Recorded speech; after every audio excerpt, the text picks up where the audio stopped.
Hi guys, and welcome back to another YouTube video. In this video I'll be doing my round 1 AFL Fantasy review, going over the individual games and seeing who played well, who didn't play well, are they actually a trade target or not, etc. And really going through that and seeing are there any undervalued players that we missed. This is slightly different to the AFL Fantasy team review that I did, which was more just specifically the players that I have.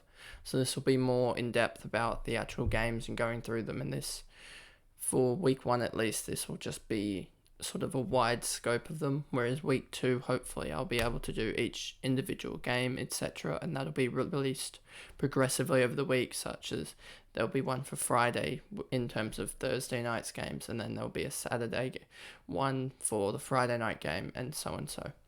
So before we get into it, remember to like and subscribe, as it is crucial for this channel to grow and get reached out to further other people so we can grow this community. And now let's get on to the video.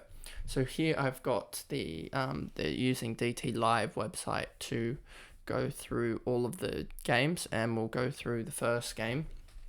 So here you have top scorers, etc. And you had obviously Taranto 1, 2, 3, Nankervis, pretty good 116. I didn't expect that, as I think here are his what he's priced at, etc. So you saw Nankervis pretty much smash his average, which was pretty good for anyone that owned him. Rioli's one that I think will go on the watch list now, as we need to see true data, because maybe he can be one. If I quickly switch back, I hope this allows it to go to Rioli. I spelled it wrong. If we go here, 715k, so he's one that could quite quickly get away from us if we don't correct that mistake. And that's one that if who do they play next week? Richmond. So if I just go back to Rioli, actually, they play Adelaide.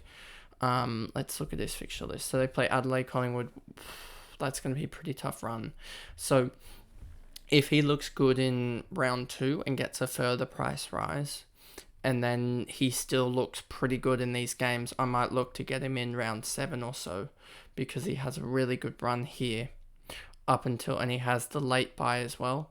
So that means that he could certainly be in the side and then just trade him out, etc.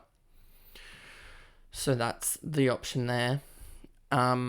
And then Graham did much better than his average.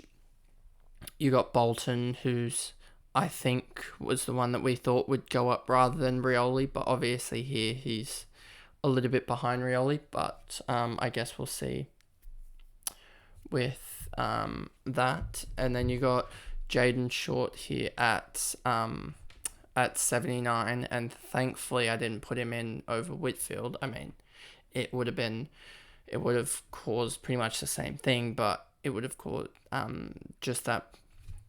just his role doesn't look good, I guess, at this point. So that's why him at 79 is probably not good to have in your side at the moment. So, and then you go to the likes of, then you have Martin 76, like I thought, just sort of not useful that well. And then Revolt here, 62, that you're going to get that sometimes from a key forward. In the draft league that I have, you have Charlie Dixon did really well in his game, so he went up. Prestia, just injury issues, so sort of expected that. Hopper is a little bit lower than I expected, but not the end of the world. I think he probably doesn't turn out to be the keeper that we want in AFL Fantasy. He's more of a sort of a guess for Supercoach. Noah Broad, these guys, you're starting to get to the point here where all these guys are just not fantasy friendly, and I hope people didn't get tricked by this Baker 55 when he's priced at 70 and he went huge in the practice game of, I think, 1-2-1. Same as Taranto in the practice game, but just didn't show it in the actual game. And then, yeah, so a lot of these guys scored unders, I guess. Then you got Doherty, who scored his break even, basically did exactly what he needed to do. Hewitt just went above his. I think there's more guys at 100, priced at 100, that could easily go up in price rather than Hewitt. Wiedering did really well. I don't expect that from him that much anymore. And then you got McGovern, did pretty well. I don't expect him to do that again, but we'll have to wait and see. Kennedy, he's done an alright game, nothing special. Shearer, I thought, really started off really well from memory, but then faded pretty quickly. Cripps, he was a bogey, like I've been saying all preseason, with the Brownlow dip, and it seems like it's coming. He just didn't seem interested in getting those marks and +6s, so it's really hard to score well if you're not getting marks or tackles or anything, because you're just relying on doing a Tom Mitchell and getting 35 touches, which is not the way that Cripper usually runs. He usually runs around that 28 to 30 sort of that high 20s region of touches, and it just wasn't there. Lockie Young did, I believe it's Lockie Young did well. DeConan, I mean, all these key position players just going slightly above their average is alright. Sahad was a good one that we missed out on, from my perspective. Newman was another guy that I missed out on, which is probably good. Blake Acres, again, another mid. They're just too stacked, and we're waiting for Walsh to come back to, I guess, complete that midfield and see where other people lie. But if Walsh is not even back and Acres is 24 below his average, he's not hitting 85. Curnow, 50. Somehow he averaged 77 last year, so I don't think he will do that, and he's a key forward anyway. And then you got Holland, beat it out a little bit, his break even, but nothing special. And then you got Owies, Cowan again. He had cramp at 3/4 time, so had to get taken off, but nothing special. A little bit of cash gem, but nothing special. And then these other guys here just had shockers. And then we go on to the game 2, which was Geelong versus Collingwood. And you see here, no one from Geelong did extremely well. I mean, Ollie Henry put up a 77, but I think he had 2 goals in that. I want to say he had 2 goals. Does this help? This shows splits. So, I know he kicked a goal somewhere. He had 1 goal here and another goal here, so he ended up with 2 goals here. This is actually a really good website looking at it. If we look at Smith, really good second, but nothing else outside of that. So I can actually look back at that. I was wondering how Shearer did. It's probably going to prove me wrong, isn't it? Yeah, no, started off really well here in 31 in the first, and then sort of fell away. So there you go for Shearer. So we look at Smith. He had a really good middle of the game, but other than that, once they started to, I guess, fall away, Geelong, he started to fall away. Cameron had that. See, they had these really good middle. A lot of these guys. Henry, again, he actually played alright when Geelong were playing bad. And then one guy, because I want to speed this up and get through them, none of these guys did outstandingly well. One guy I want to touch on is Bruin, and just the fact that he was on 45 at halftime, 29 after 1, and he looked so good. And then he just fell away, I guess. So that's not good at all that he fell away. Tom Stewart went down pretty early, I'm pretty sure. So, yeah. He's a guy that you've got to trade out now. Looking at Tom Hawkins, don't know what those a lot of these lines mean at the moment, but I'm guessing they're injury concerns. So then on the other side of it, you have Pendlebury, who had a really good second quarter looking at this, and it just looks like he's never going to slow down. Dacos, if I actually, oopsie, not that. There we go. That should be better. That should make it easier. So we're on Dacos here. He really had that strong second, and just other than that, he did well. But the only problem I have is that he wasn't tagged by anyone, so it's really tough to, I guess, look at him at the moment because I have a feeling he's going to get tagged out of games. Degoe had a really, really good first term, and I was like, oh no, because he's a big guy and then a big player of difference, and then he had an all right second. I thought, okay, he's gonna calm down here, but then he just kept on going. So he ended up 113, which is not the best. And then Noble had a really good last, but all round just had a good game. Josh Dacos, pretty just standard game each quarter. And then you have Tom Mitchell, just did nothing in the second, but had a really good last quarter and first quarter. So I thought he was going to be a good pick, but I don't think at this price he's necessarily a good pick at the moment. But we're going to need more, I guess, data. And then you have the likes of Darcy Cameron here. Back to his Sydney photo. Good in the second and the fourth, like a lot of these guys were. And then Will Hoskin Elliott, yeah. He had a really good half, but then fell away. So looking at this, you'll see that, I guess, you don't really want anyone out of that top 6 from Collingwood. I don't think, where is he? Darcy Cameron, I don't think he's an option really to have, especially almost being number 1 ruck. Well, not really actually number 1 ruck because Mason Cox number 1 ruck. But I just don't think that Cameron's an option after looking at that game 1. Mitchell, we need more data off, but I'm starting to think he's not an option. Josh Dacos is probably not an option. I think that's just a little bit above, just a good game for him. And then you got Noble, I think, with Howe out, I think Noble could actually become an option. I just think you probably needed to jump on him the opening week rather than now.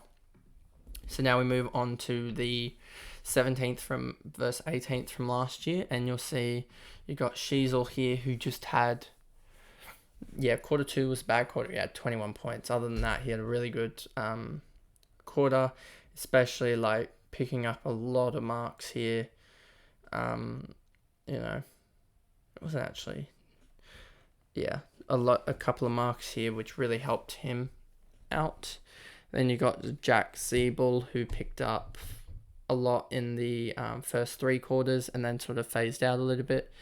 LDU had a good all-round game, basically, so he's another good option. McDonald, I don't think will be that good of an option, to be honest with you. And Simpkin didn't look too good especially in the second half. And then you have Comben here, who looked really good in the last quarter once he took over, and I don't know whether he'll be the lone ruckman or not, but if he is, that could be an interesting one, especially if they don't go with Goldstein. If they wait for Sherry to be back, then he might get 4 or 5 weeks of being the lone ruckman, and then that will help just get his value up, and he might be almost a definite pick to choose. Then you got Curtis Taylor, didn't do much. And then a lot of these guys just didn't look too good. Tom Powell's another guy that I'm interested in, but he only really had a good third quarter, which was interesting, I guess. But maybe he was the pick over Bruin now that we've seen Bruin play and Powell play round 1. But it's so tight between them that I'm not that fussed, personally. Phillips should be playing next week, honestly, after what's happened, and I don't know exactly what he's sitting at, but I would expect 280, 290k, not 100% sure, and that should be pretty, I guess, a good pickup still. And then Sherry injured in the first quarter, it was almost. Yeah, I think it was first quarter. So, he's just a no-go, I guess, and to get him out of your team now. Then you got Shuey. Good quarter 1, good quarter 3. Ryan had a good second half, really good second half, 72-point second half. McGovern, and then you had Jinby, who had a really good second half as well. But, I mean, you take any score out of Jinby, having a break even of 32. He beat it by 60, and I think he has a break even of like 10 or even minus next week. And then there isn't really anyone else. I mean, Dom Sheed, we really just need another 4 or 5 points per quarter out of him to be really, really good. But he just didn't look good. And then Duggan had a terrible third, which was pretty bad, especially because I think if Duggan had just gone up and put up a 90 or so, which was very attainable if he had like a 25-point third, then he doesn't look as bad a pick. But because he did what he did, it doesn't look like a good pick at all at the moment. But I have confidence with the role that he's got that he'll be able to do it next week if West Coast decide to actually kick it round the back like they did in preseason, because that seems like one of the only ways that they'll do anything with the list that they have at the moment. And then you have the rookies here. Chesser got off to a pretty bad start, and then had just an alright second and third, but I expect him to get into games better. And then Noah Long had a really good second half to allow him to, I guess, go up. And then, were there any other guys? Not really. I mean, did we look at Jimby for a second? Yeah, we did. So now on to the next game. And you see here that Power Pepper topped it with Rosie and Burton. Rosie was really good in pretty much everything except for the second quarter.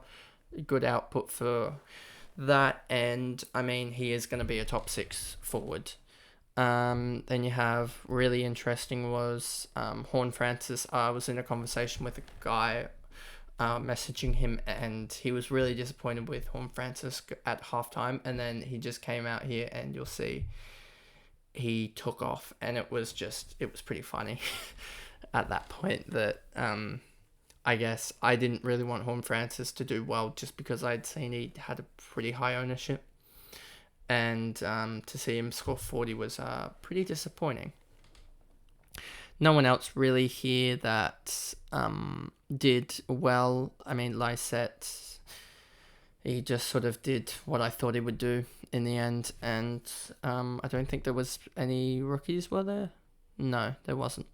So moving on to Brisbane side, it was really disappointing from them fancy-wise. You had, look at Dunkley's score, 5 in the third, and how did he get 5? Wow, he really had a shocker, didn't he? Yeah, only 4 handballs in the third quarter. That's a shocking quarter. And then he only had 6 disposals in the second half, and all of them were handballs. That's just not good enough, but he'll bounce back. Neil had a disappointing game as well. Just second half, he went missing, I guess. A lot of these guys went missing in the second half. And then you just got to look at the rookies, really. I almost had Tunstall, but luckily I didn't. He didn't have a good game. And then you had Wilmot, who had a decent second half. And I guess just an all-round game to get 49 when he had a break-even of, 23? So if he scores 50 a game, which he should be able to do, then he's just going to be a slow burner and get up to like 350k or something like that, and then trade him out eventually. So now moving on to the Melbourne versus Bulldogs game. We got here the Clary did really well, Pickett did well, but obviously suspended, so yeah, you can take him out. Oliver had a really good second half of 81, so he saved it. Gawn had a really good first 3 quarters, then just decided not to play really the last because the game was over. Petrarco had a really good second quarter, and I was like, this is on. And then he started off the third pretty well and got to about, he was leading after 3 quarters pretty much, except for, I think it was, who was it that was ahead of him? Maybe Pickett or someone was ahead of him in terms of points. It was him and Bont, and then they both decided not really to play the last quarter. And then you have Chandler, who had a ridiculous third as well, which was good for him, and he'll be in my side as well. just on the bench, I think. Brayshaw had a ridiculous third. Pretty much all of these Melbourne guys had really good third or fourth quarters. And then you have, just looking, Grundy had a pretty good all-round game, but he's just not an option at 79, I don't think. Neither is Gawn, just because those two price guys could just swap scores, basically, on the week. And then you had these other rookies, McVee and Laurie, just not good scoring output from them. So, I mean, McVee did really well, but he'll be dropped next week when guys come back. That's the only downside with Chandler, is that potential that he's going to get dropped. But with Pickett getting suspended for 2 games, only 2, it means that Chandler gets, I think he'll be the guy to stay. And then on the dog side, you had Treloar, who had a ridiculous third quarter. Looking at this, 56 points. That's absolutely ridiculous. And then Tim English just had a good all-round game, pretty much. Liberatore had a ridiculous third again. And McRae somehow managed his way up to 107. Caleb Daniel had a good first and third. And then you have Bont here, who had a really, really good start to the game. Like, he was on 30 points really, really quickly. Was he on 11, 13, 15, 21 points after like 8 minutes? And I was like, this. And he ended up having a really good first quarter, but fell away. Smith, Bazza Smith, just a good all-round game, I guess. Then you have Oscar Baker, and he had a good third quarter to save his price, but he's not really going to be someone that you can get much value out of. I'm wondering if Toby McLean gets the sub for a couple of games, whether his price can tank down, and then he can almost be a rookie price guy once he actually starts getting games, because he really should be playing, but he only played, I think, about half of footy and only got 14, which probably wasn't the best, but we'll just wait for his score to, I guess, his price to decrease. So moving on now, we got basically the Wits versus Sydney game. And you'll see here, Wits had ridiculous scoring as he just put up, a 24-point quarter was his worst by a fair margin. He put up a good game. Thankfully, I had him in my team because I knew this was going to happen. Raul had a really good last quarter to save it, but if you take his last quarter out of it, he ends up, well, if you average his first 3 quarters out, he ends up with like 86. Shows how much he did in the last. Miller sort of grew into the game as well. Constable had a really good half, and then third quarter fell away and came back in the last. And then one guy I want to look at as well, because they're not really, a lot of these guys are not really fantasy friendly, is Uland. He had a really, really good last quarter, which saved his value and helped a lot. And there was no one else here. Chol had a really bad game. Like, I know he's a key forward, so he's not fantasy friendly, but he just looked dejected the whole game. And then for Sydney, no one really that you'd want fantasy-wise. I mean, Laddams just got smoked in the ruck. He even had a negative last quarter, so he had 77 going into 3-quarter time, and he looked pretty good, but just didn't bother in the last quarter because there was no need. And then anyone who had Rampy, Goulden, Rampy, Stevens, Lloyd, or Warner did pretty well. Warner just had a good all-round game. Lloyd had a 52-point last, which saved it. Stevens had a great first quarter, and Rampy had a really good first quarter. And then Goulden, just an all-round game. He did have some injury concerns, but came back and did well.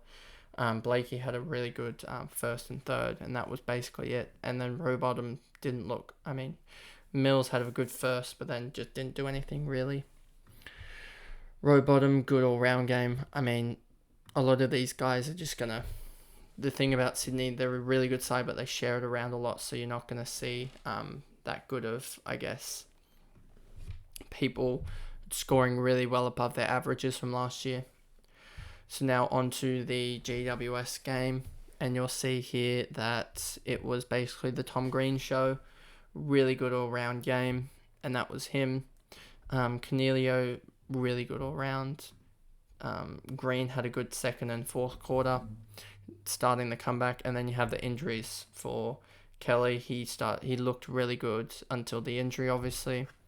Callahan picked it up basically in his place and was able to do that. Nick Haynes had a really good third quarter, but outside of that, not a fancy option. Hogan, Daniels, did Daniels pick it up because? No. I'm really trying to look at here and see if players were good before the injury crisis that hit. Cummins did nothing else. So gladly I didn't do any pick him up because he would have looked alright at halftime but did nothing in the second half. Then you got, I'm guessing Adun would have done, nope, good first quarter. Flynn, not really fancy relevant. Aish, did he good third quarter, but outside of that really didn't do well. Himmelberg just did what he does up forward, and then Whitfield got injured about halfway through the third, which, I mean, doesn't help because he would have only scored like 70 or 80, but, you know, good for me to be able to get him out, I guess, now that I guess we know that he's not going to be that good of an option, I don't think, this year. And then no one else. Perryman did, I believe, an injury very, very early and got taken out, which was just ruined to any value he had. And then here we have basically no one did too well from Adelaide's perspective. That was going to be fantasy relevant. They have Keys in a Brisbane Lions jumper. Wow, that must be a big throwback. So, yeah, no one did well for them. I mean, Jordan Dawson was only 9 points below. Riley O'Brien got smoked in the ruck in the second half, I'm pretty sure. So he's not good. Pedler was really good for what he was priced at 24. You know, to have a good last quarter, get 24 points there. And get 70 in the end was pretty good. But yeah, and then Rory Laird went and put up 57, especially after having a good opening start and putting up 30 in 3 quarters. He just didn't get his hands on the ball and just didn't tackle. It looks like he has an injury concern with strapping on his thumb. But yeah, other than that, he didn't look good. I didn't catch this game, but from what I've heard, yeah, McElhaney played a key position role, so he wasn't that good. Did I miss any rookies here? No, not really. Then we go to the Hawks versus Essendon game. And Sicily did really well, especially in the third quarter. Ward, really good. He's one guy that I thought would kick it up a gear, and he did. So maybe he's an option, I guess. But we'll have to wait and see. He's now thinking about it. Maybe he's the option over Setterfield, but I just like Setterfield's his run of games more than the Hawks, I'm pretty sure. Hardwick did well. Will Day did really well, especially if you had him in that defender position to get 98 out of him. Warple had a shocking second quarter, but had a really good first and third, so those people that got him were pretty good. McDonald had a really good third and fourth, so you got good points out of him. And Mackenzie did what you need out of a rookie, basically, and that's basically it. Fergus Green had a really good last to save it, but I will be taking him out of the team just because a key position play does not really do fancy friendly that well. And then for Essendon, you had Setterfield have a really good third quarter, which boosted him up. Merritt had a really good third as well. And Parrish had a really good last, and that's the reason why they pretty much, and Redmond, really good all-round game. Perkins, really good all-round game. I missed this game as well, so it's hard to tell you who really did well. But it sucks that McGrath, I guess, had a shocking start to the game, but he did get into the game in the second half, having 48. So he's one that you got to look for owners, look into, I guess. But at the moment, he's, I guess, a keeper. Caldwell had a shocking game, so do not pick him or trade into him. And Ridley had sort of, if we look here, sort of opposite to McGrath, I guess, in the sense. So it's just a question of who's going to do better in the future with those two, as they had pretty good even scores. So we'll see who's the more dominant guy for AFL Fantasy, I guess, in round 2. And it might need a change, I guess, in the future.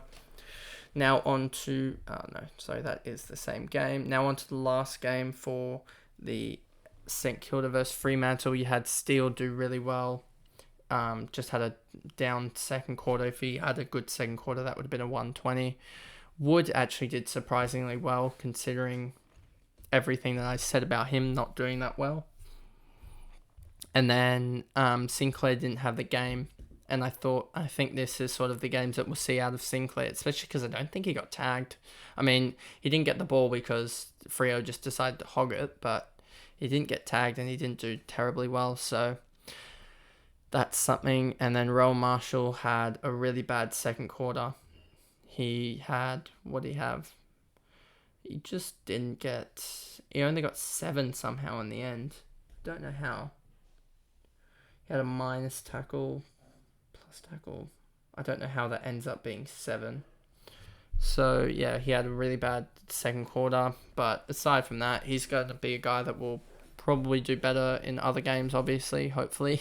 Hopefully he doesn't average 72, else that would be really bad. But I think we just got to watch out for him, and in case he does drop another bad game, we might need to trade out of him for another guy, as we can't really lose like 100k out of premiums and stuff like that.